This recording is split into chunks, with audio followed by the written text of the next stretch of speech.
sallallahu alayhi wa sallam, he says, يَتْبَعُ الْمَيَّةَ ثَلَاثَةً. He says 3 things will follow you to the grave.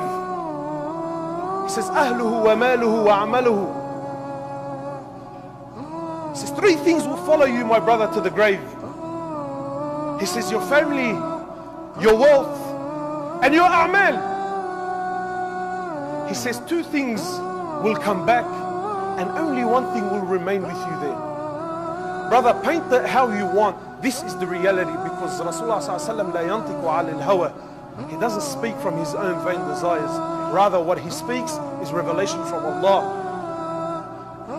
And you try this. I've tried it many times when you go to the funeral. And I remember asking myself, how does your wealth follow you to the grave? So I remember one time someone in the area, no need to mention names, some big timer, was shot. And naturally, at the mosque, all the boys, all the tats, all the big gold chains, the Gucci hats, the Lamborghini Gallardo parked outside. And this all followed him to the grave. The money went.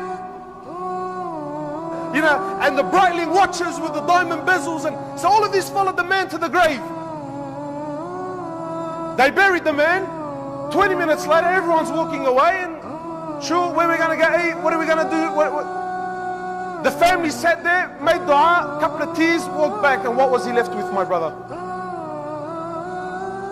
Nothing! He was left with nothing!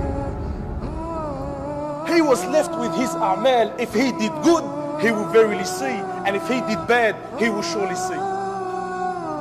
My brothers, the love of this world, wallah al-azim, it's crippling us. This heart, wallahi, I went to Hajj this year. Alhamdulillah, I've been on deen for I don't know how long, and in and out, and lessons, and sitting with mashayikh, and whatever have you. But even on the day of Arafat, I struggled. I absolutely struggled to get a tea. Just 1 tea. I want something to fall. Nothing. Because this heart can only take so much. And this heart, instead of filling it up with the love of Allah, I filled it up with the love of this dunya. So I'll give you an example. I want you to imagine now one of the brothers bought a Mercedes Benz, bought a brand new car, whatever it is, bought a brand new car, parked it in the driveway, and next morning, the car's gone. So automatically we're going to ask, brother, you insured? And we're holding on to the reply. If he says yes, alhamdulillah. If he says no, your heart is going to burn. So when the brother says to you, no, brother, the Mercedes Benz wasn't insured. Oh, my heart. Oh, you could just cry. But the brother's been missing Fajr for 10 years and you haven't moved an inch because of it. Rasulullah sallallahu alaihi wasallam, he says, not Fajr, forget Fajr. He says the Sunnah of Fajr, the Sunnah, those 2 rak'ah, is worth more than the world and what it contains. And the Ummah is missing it day after day, day after day. No problems. It's only Sunnah. But if a piece of metal wrapped around some fancy leather, if that was to be taken away from the man, that hurts.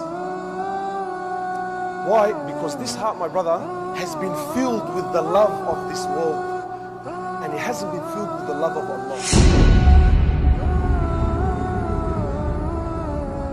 تذكر يوما كنت تعانق دمعة الفكر تناجي الله في صبر وترجو رحمة تسري فعاش القلب إخلاصا وصرت